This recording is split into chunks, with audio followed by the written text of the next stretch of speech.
Shalom, sahabat Radio Pelita Kasih yang diberkati Tuhan Yesus Kristus. Selamat pagi, salam sehat dan damai sejahtera. Selamat berjumpa kembali dengan pelayanan Renungan Harian Shalom. Bagi Bapak, Ibu, Saudara-saudari yang berada di rumah maupun yang dalam perjalanan menuju tempat beraktivitas atau tempat bekerja, Tuhan Yesus memberkati kita semuanya. Saya, Nyonya Tambun Sintua Pelita Boru Sinaga, dengan sukacita akan melayani sebagai pelayan pendamping pembawa renungan pagi hari ini, Senin 25 November 2024. Renungan akan dibawakan oleh Pendeta Lamsar Edi Manulang dari HKBP Kernolong, Resort, Jakarta. Baiklah, mari kita awali ibadah pagi ini dengan doa yang dibawakan oleh pembawa renungan.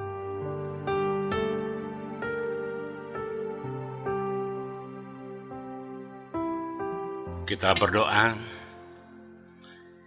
Kami bersyukur kepadamu Tuhan, di dalam nama anak-Mu Yesus Kristus Tuhan kami, yang senantiasa memberi kami nafas kehidupan, sukacita, damai sejahtera. Kami dapat memberitakan firman-Mu untuk pagi ini. Biarlah kuat kuasa-Mu menyertai kami dan memberkati semua peralatan yang kami pakai, dan khususnya Radio Pelita Kasih ini menjadi alat pemberitaan-Mu bagi semua orang. Dan biarlah firman-Mu yang akan kami taburkan menjadi kekuatan dan sukacita bagi setiap orang. Di dalam nama Yesus kami berdoa. Amin.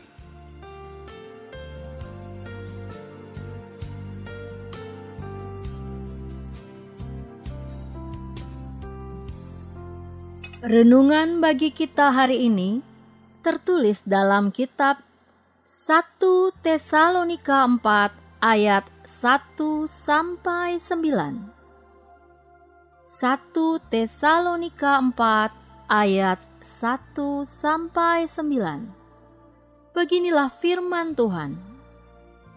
Nasihat supaya hidup kudus. Akhirnya, saudara-saudara, kami minta dan nasihatkan kamu dalam Tuhan Yesus. Kamu telah mendengar dari kami bagaimana kamu harus hidup supaya berkenan kepada Allah. Karena itu, memang telah kamu turuti, tetapi baiklah kamu melakukannya lebih bersungguh-sungguh lagi. Kamu tahu juga petunjuk-petunjuk mana yang telah kami berikan kepadamu atas nama Tuhan Yesus. Karena inilah kehendak Allah, pengudusanmu, yaitu supaya kamu menjauhi percabulan. Supaya kamu masing-masing mengambil seorang perempuan menjadi istrimu sendiri dan hidup di dalam pengudusan dan penghormatan. Bukan di dalam keinginan hawa nafsu, seperti yang dibuat oleh orang-orang yang tidak mengenal Allah. Dan supaya dalam hal-hal ini, orang jangan memperlakukan saudaranya dengan tidak baik, atau memberdayakannya, karena Tuhan adalah pembalas dari semuanya ini, seperti yang telah kami katakan dan tegaskan dahulu kepadamu. Allah memanggil kita bukan untuk melakukan apa yang cemar, melainkan apa yang kudus. Karena itu, siapa yang menolak ini bukanlah menolak manusia, melainkan menolak Allah yang telah memberikan juga Roh-Nya yang kudus kepada kamu. Tentang kasih persaudaraan, tidak perlu dituliskan kepadamu, karena kamu sendiri telah belajar kasih mengasihi dari Allah.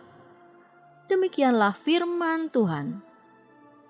Ayat pembimbing bagi kita adalah dari ayat 1. Akhirnya, saudara-saudara, kami minta dan nasihatkan kamu dalam Tuhan Yesus. Kamu telah mendengar dari kami bagaimana kamu harus hidup supaya berkenan kepada Allah. Hal itu memang telah kamu turuti, tetapi baiklah kamu melakukannya lebih bersungguh-sungguh lagi.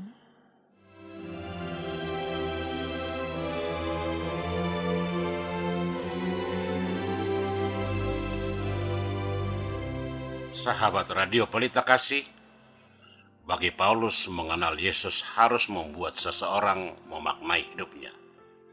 Percaya kepada Yesus pada dasarnya hidup seturut dengan kehendak Yesus, dan menjadi pengikut Kristus seharusnya menginspirasi setiap orang untuk menjadi saksi Kristus.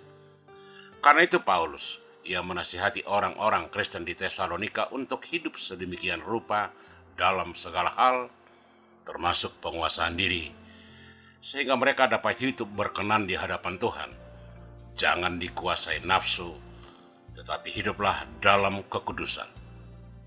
Secara khusus ayat 1-9 berbicara tentang kesucian pernikahan agar menjauhi percabulan dengan menguasai hawa nafsu. Kata nafsu di sini berarti keinginan, kerinduan atau keinginan terhadap sesuatu. Ada yang mengatakan bahwa menuruti nafsu adalah hal yang wajar dan tidak berbahaya selama tindakan yang dibayangkan dalam pikiran tidak dilakukan. Namun bahaya dari memiliki pikiran-pikiran yang penuh nafsu adalah bahwa hal itu tidak memuaskan. Pikiran-pikiran hanya merangsang keinginan untuk lebih dan lebih lagi, sampai akhirnya menuntun seseorang untuk melakukan apa yang dibayangkannya. Adalah fakta bahwa setiap tindakan amoralitas seksual selalu diawali dengan pikiran-pikiran yang amoral. Oleh karena itu kita harus menjauhi hawa nafsu ini. Jangan biarkan pikiran kita menyerap apapun yang akan menimbulkan godaan. Hindari dengan sengaja hal, orang, tempat, atau aktivitas yang menjadi panggung bagi godaan. Sebagian besar seni, hiburan, dan iklan dalam publisitas dan media dewasa ini tampaknya juga sengaja dirancang untuk tujuan merayu. Jika kita ingin menyenangkan Tuhan, harus berhati-hati terhadapnya. Terkadang mungkin tergoda untuk memuaskan rasa ingin tahu, untuk mengetahui hal-hal ini. Berpikir bahwa ini tidak apa-apa selama tidak melakukannya. Zaman ini menawarkan berbagai godaan yang dapat menjerumuskan ke dalam perilaku tidak bermoral, karena dikuasai keinginan. Tetapi bagi orang percaya yang memahami bahwa hidupnya harus berkenan kepada Allah, dapat mengendalikan seluruh keinginannya. Paulus mengimbau jemaat di Tesalonika agar terus berjalan dengan cara yang menyenangkan Tuhan, bertumbuh dalam kasih karunia, dan berjalan dalam roh dan kebenaran. Akhirnya, saudara-saudara, tulisnya, kami mohon dan menasihati kamu dalam Tuhan Yesus, supaya kamu sebagaimana kamu telah menerima pengajaran dari kami, tentang bagaimana kamu harus hidup dan berkenan kepada Allah. Sahabat Radio Pelita Kasih, meskipun jemaat di Tesalonika baik-baik saja dan semakin dewasa dalam iman, Paulus mendorong orang-orang percaya ini untuk menjadi lebih baik lagi dalam kehidupan rohani mereka. Ia menasihati mereka untuk menjalani kehidupan yang sangat saleh, untuk memuji dan menghormati Bapa di sorga. Ayat pertama ini memulai bagian yang diperluas tentang cara menjalani kehidupan yang dikuduskan, kehidupan yang memuliakan Tuhan Yesus. Ada urgensi dalam permohonan yang sungguh-sungguh ini, karena Paulus menginginkan agar orang-orang percaya di Tesalonika yang setia ini dan semua orang yang percaya kepada Kristus untuk keselamatan menjadi teladan cemerlang dalam kehidupan yang saleh. Meskipun ayat ini dimulai dengan kata akhirnya, itu sama sekali bukan pikiran penutup Paulus, tetapi menunjukkan bahwa ia sedang beralih dari satu bagian ke bagian berikutnya. Setelah selesai menceritakan kepada mereka beberapa detail pribadi tentang pelayanannya baru-baru ini, pikiran Paulus beralih ke kesejahteraan rohani orang-orang percaya ini, dan ia mulai menasihati mereka untuk terus mempraktikkan semua hal yang telah ia ajarkan kepada mereka dan untuk semakin unggul dalam perjalanan rohani mereka. Paulus memohon dan menasihati mereka berdasarkan persatuan mereka bersama Tuhan Yesus, agar mereka dengan seksama mengikuti petunjuk-petunjuknya tentang kehidupan yang saleh dan menerapkan semua yang telah mereka pelajari tentang hal-hal rohani sehingga mereka menyenangkan Tuhan. Ia dengan penuh kasih menyapa saudara-saudara di dalam Kristus ini sebagai saudara-saudara, tetapi dalam kapasitasnya sebagai rasul yang berwenang. Paulus menegaskan agar mereka berusaha lebih keras lagi untuk mencapai kekudusan pribadi, sehingga mereka dapat memiliki kehidupan yang disucikan dan dibaktikan kepada Allah. Sekarang saudara-saudara, kamu telah belajar dari kami bagaimana kamu harus hidup dan berkenan kepada Allah. Dan hal itu memang kamu lakukan. Karena itu kami meminta menasihati kamu di dalam Tuhan, supaya kamu lebih sungguh-sungguh melakukannya. Sahabat Radio Pelita Kasih, Paulus tahu bahwa Tuhan akan segera datang kembali dan bahwa kita seperti mereka harus tetap merasa puas di tempat yang telah dipilih Tuhan untuk menempatkan kita. Kita harus menjalani hidup kita dengan cara yang menghormati Bapa dan memuliakan Putra, karena kita diperdayakan oleh Roh Kudus yang tinggal di dalam hati setiap anak-anaknya dan yang menguatkan kita dalam batin kita. Pesan Paulus yang mendesak adalah nasihat praktis untuk hidup dalam kekudusan, kasih persaudaraan, dan ketaatan yang rendah hati di hadapan Tuhan, karena kedatangan Kristus kembali bagi gerejanya semakin dekat. Orang-orang percaya ini didesak untuk hidup sebagai anak-anak terang dan berperilaku dengan cara yang menyenangkan Tuhan. Dan ia memberikan kepada jemaat Tesalonika daftar petunjuk tentang kehidupan saleh yang masih relevan dan mendesak saat ini, seperti 2000 tahun yang lalu. Ia memperingatkan tentang bahaya percabulan, hawa nafsu, dan berperilaku seperti orang yang belum diselamatkan yang tidak mengenal Tuhan. Ia mengingatkan mereka tentang pentingnya memperlakukan tubuh kita sebagai bejana yang disucikan, yang menghormati Tuhan. Ia menunjukkan betapa salahnya melakukan pelanggaran terhadap saudara atau menipunya, dan mengingatkan mereka bahwa Allah membenci perilaku seperti itu dan merupakan pembalasan atas pelanggaran tersebut. Paulus sebelumnya telah mengajarkan kepada mereka bahwa mereka tidak dipanggil untuk melakukan kenajisan, melainkan untuk pengudusan, dan siapapun yang melanggar petunjuk ini berarti menentang Tuhan sendiri. Namun Paulus juga tahu bahwa pengingat tepat waktu tentang berjalan dalam kebenaran dan menjalani kehidupan yang dikuduskan di mata Bapa Surgawi kita seringkali diperlukan. Akhirnya semoga kita tidak pernah lupa bahwa kita adalah duta salib dan wakil Tuhan kita Yesus Kristus. Kita adalah rakyat raja segala raja, dan kita dipanggil dan dipilih untuk hidup menjadi kudus, karena Bapa kita di surga adalah kudus. Dan kita dipanggil untuk semakin unggul melalui kuasa Roh Kudus yang melaluinya kita dikuatkan dalam batin kita menurut kekayaan kemuliaan Allah Bapa kita. Amin.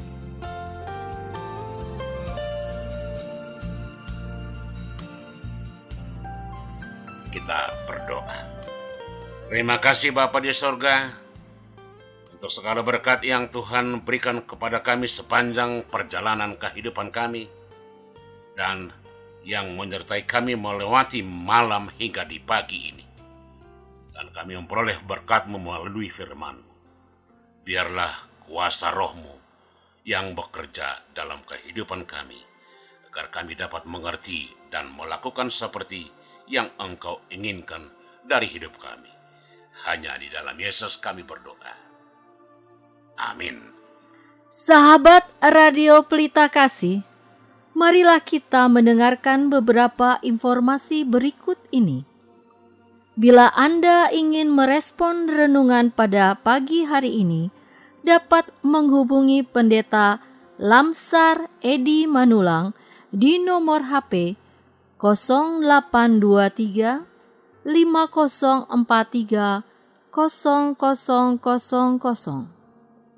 Jika sahabat Radio Pelita Kasih ingin mendengar ulang renungan ini, dapat mendengarkan di YouTube kanal HKBP Kernolong dan di Google RPK. Tersedia juga renungan malam setiap pukul 20 WIB. Renungan Harian Shalom. Renungan Harian Shalom ditulis oleh para hamba-hamba Tuhan dari berbagai gereja. Kami distribusikan melalui online dan juga dalam cetak buku per 2 bulan. Bagi yang ingin mendapatkannya, dapat menghubungi kami. Ruang Serbaguna. HKBP Kernolong memiliki ruang serbaguna berkapasitas 350 kursi, bisa dibagi menjadi 2 bagian. Bagi yang membutuhkan ruang serbaguna, dapat menghubungi 1. Ibu Sinurat di nomor telepon 021 390 9785 atau di nomor HP 0813 8614 2835. 2. Ibu Sintua Nyonya Lumban Raja Boru Sinaga dengan nomor HP 0821 1470 7797. Jam ibadah dan gembala.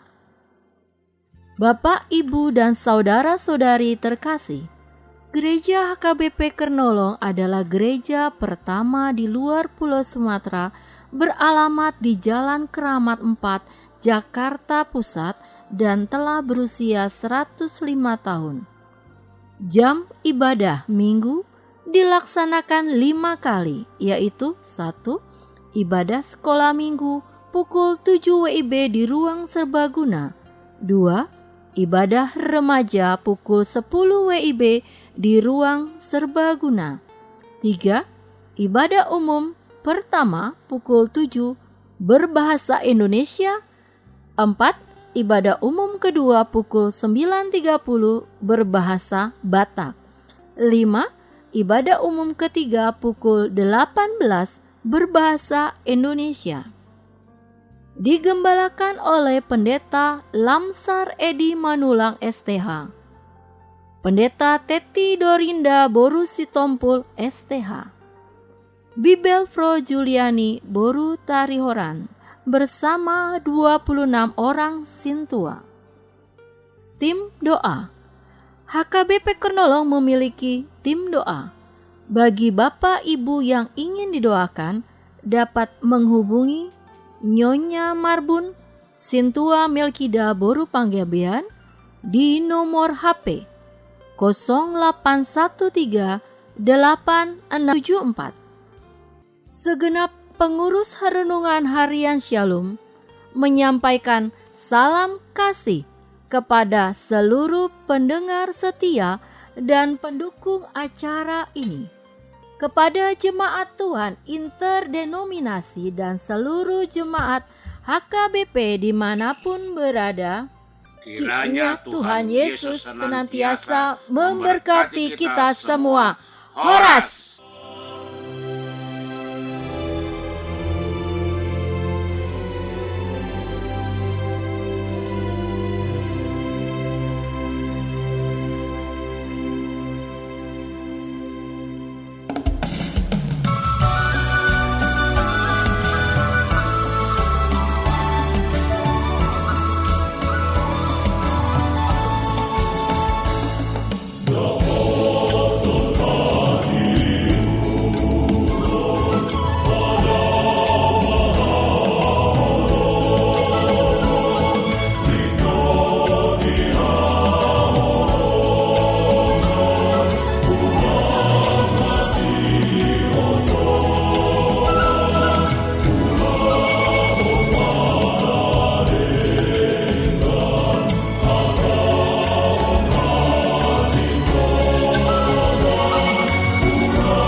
So